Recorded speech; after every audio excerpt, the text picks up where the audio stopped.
Hello, and welcome to the show Writing in the Tiny House. The entire point of this podcast is to help the tormented artist by sharing what I know about writing, publishing, and stress management so that you can have the tools to produce the content that you have been eager to write. If you have the steps in place, you can produce a short story in as few as 3 months or a novel in as few as 18 months. And hopefully through the ideas in this podcast, you will have the wisdom to adjust that timeline if you need to. I am Devin Davis, the guy who lives and writes in a tiny house in northern Utah. Thank you for tuning in, and please enjoy today's episode of Writing in the Tiny House. Hello, and welcome to the show Writing in the Tiny House. Guys, it's been a really busy summer. How has your summer been? I am doing one last, I don't know. It's hard to say just how many passes of a work in progress constitute a session of editing, but I've been doing more content edits, more developmental edits for the past while, and I'm feeling really, really good about my work in progress. Tiz is making huge strides toward being just kind of the perfect thing right now, and I'm getting super excited about it. I have a goal to get this round of developmental edits finished by this weekend so that I can move on to beta readers, because we are at that point in our lives, my friends. So beta readers are super awesome, and they are a huge part of the publishing process if you are professionally self-publishing.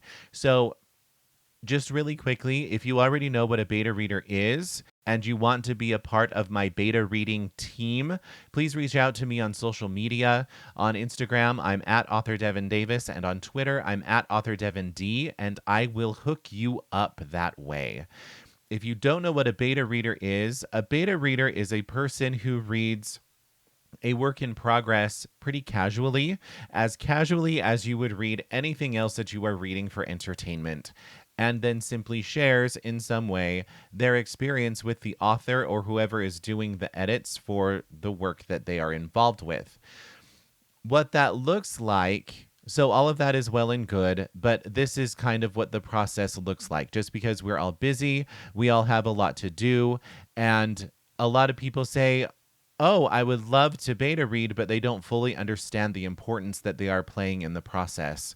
So usually when a work is to the point of beta reading, it has been through a number of developmental edits. So in my case, I finished the work in progress, and then I cleaned it up so that it would be ready for me to actually read. Because if you remember, I dictated my work, and that required a lot of tweaking afterward, which is fine. It was not a waste of time, and I was glad that I did it. It got me through. I cleaned it up as a way to just read it, to be able to sit back and read the content. I did my own developmental edits, at least one round of them, and then I sent my story to my developmental editor, Crystal, and a critique partner as a way to have them show me holes that I might have missed. And I have had conversations with both of those people in some way. Crystal, we speak on the phone, and then this critique partner, she actually sent me a big document with her thoughts and her notes and her suggestions. And I have paid very close attention to both of those things. Now I'm working through it again, going through the developmental edits again, and things are improving. Things are better. Like, the story is starting to bloom, and I'm really excited to see that. It's such a breath of fresh air to actually see what this can be. To me, the magic of writing is in the edits anyway. And so when you crash out your first draft and it looks like garbage, because it is garbage, you are tilling the soil and planting seeds, and then it's through the developmental edits that you water the place so that plants can grow. And I'm seeing that with this. So this is the way a beta reader program works. While you are certainly going to, let's say that you go ahead and you sign up for my beta reader program because you are super interested in what I am writing and you want to be a part of it and you want to be involved in this whole process because you love the arts, you love fiction, you love fantasy fiction, and how fun to be involved, right? Even if you're not a writer. So what happens is, and this is how it's a little bit different for every author, but I'm going to show you my program here and tell you a little bit about what other programs look like. So beta reading is in essence beta testing. When a company, or when a group of people develop a product, they need to test that product to make sure it's something that people want to use. And so if you have been a part of a beta testing trial with new products, what they do is they provide you with the product so that you can use it. And in fact, they may have some suggestions with specific applications for you to use it so that you can get a full feel of what the product is even for and what it's about. And then at the end, there's always a questionnaire. There is always a way for you to share your experience and offer feedback. Now, with a beta reading program, it's much the same thing. An author is asking a person to read a book. So in my instance, this novella, read it casually, read it as you would any other book that you read for entertainment. This is not about studying. This is not about asking you for free editing stuff. This isn't that. Your role as a beta reader is not to sniff out all of the comma mistakes and the misspelled words. It is not to suggest that this specific sentence would be better if you used this word instead of that word. That's not what beta reading is for. With beta reading, you have a manuscript that is not finished. And so we all just understand right away that it is not a perfect manuscript. And there may be typos and little problems in it that you are going to be asked to ignore or to simply read through. I mean, if you're reading and there's a paragraph or a section that is really problematic, it is really good of you to mention that. But nobody expects you to put on your editing cap and try to flex your grammar muscles, because that's not what the beta reader role is. Your role is to read it and then share with the author or whoever is doing the edits your experience. Now, if you are involved with a first-time author, it is possible that they may not fully have a program developed, and so they may not fully understand what sharing your experience needs to look like. It has been my experience with previous beta readers and just with other people who have read my stuff that you read a thing, and then if someone simply says, share with me your experience, you don't really have a lot to say. You just read something, you experienced something, but you don't have words for it yet. So hopefully the program that you're entering into will have questions to kind of probe through your experience so that everybody can get an understanding for what worked, what didn't work, and it's for the big parts of the story. It's for the relationships, it's for setting, it's for different things. A lot of authors will release their books, especially if they have written a larger book and they are professionally self-publishing.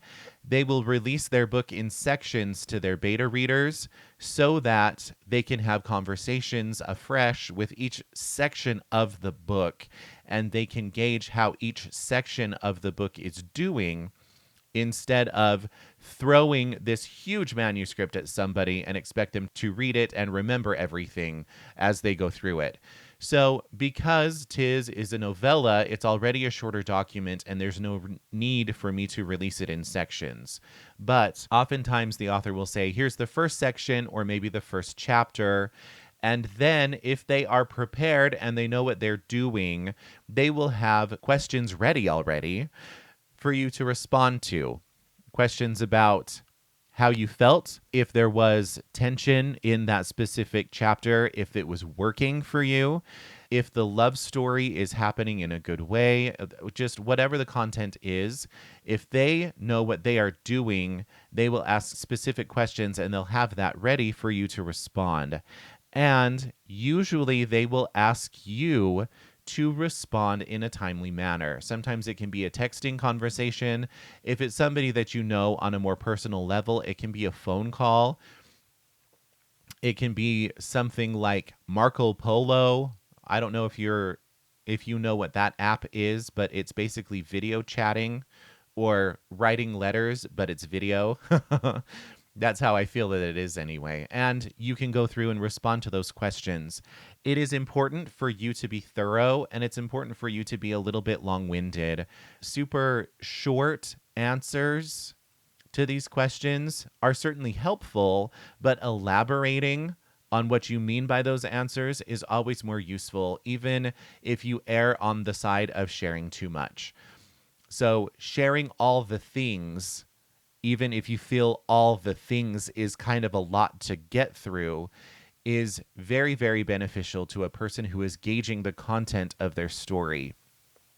And then once the beta reading project is over and done with, if it's an author who has this all worked out, hopefully they are taking notes and they can go through and revise something or tweak something so that they can get ready to send it to their editor next. So this is a very important step in all works in progress who are becoming professionally published, professionally self-published. And so, again, if you are interested in joining my program, please reach out to me in social media, and I will announce that again at the end of this episode. Here is what other people's programs can look like sometimes. So a lot of people will recommend 25 beta readers to read their work in progress. Sometimes it can be a struggle to find 25 people to read a book, especially if you're releasing a big book. If you're releasing this big epic fantasy thing that's like 800 printed pages, it can be a lot to find people who can read that in a specific amount of time, just because if you're releasing on a schedule, you don't have 6 months for somebody to get around to reading your work in progress. With these shorter works, like with Tiz and with Brigitte, it didn't take as long to find people to beta read just because they are much shorter works. I mean, Brigitte was just 9,000 words. Tiz is 20,000 words. It's a proper novella, but they're not long documents, and so people can read them in a shorter amount of time, and it's not as big of a time commitment. With many people, they suggest 25 beta readers. And I know of some authors who go as high as 45 beta readers. I have some mixed feelings about that. I do feel that you will flesh out absolutely everything if you can get 45 people to read your work and respond to your thing.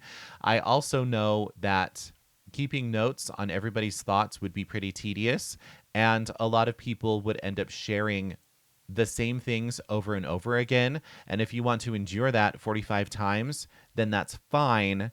I don't think that I'm going to be searching out 45 people to read Tiz. Also, with my particular program, I like to release it to a small number of people, get their input, and if there are glaring problems, I like to do another round of edits in order to fix those problems if I agree with them, and then release it to the next set of beta readers so that the manuscript can be continually improving before I send it off to my editor. So that's just kind of what the program looks like. That's what a program looks like. That's what beta readers are for. Beta readers are a huge part to the development of a book. And like I said, it is beta testing to see if the book would land well, if people would like it, if people would buy it, and if the content is something that would stick around and come across as something important. So beta readers are super a big deal. And this is why all authors are super grateful for their beta reading team. And that is it for today. Before we go, I need to say that my current work in progress, Tis, the next installment of Tales from Vlador, is ready for beta readers, people to read the novella and share with me their experience. It's a big, important step before publishing. So if you wish to be a part of this project, reach out to me on my social media handles. On Instagram, I'm at author Devin Davis, and on Twitter, I'm at author Devin D. And remember that my short story Brigitte is available on Amazon as an ebook and on Audible as an audiobook. Check those out today. Run by copy editor Chrissy Barton, Little Syllables Editing is a reliable resource for anyone looking to improve their manuscript. Chrissy does line edits, copy edits, and the final proofread for experienced writers and newbies alike. Go to littlesyllables.com and reach out to Chrissy today. A link is in the show notes.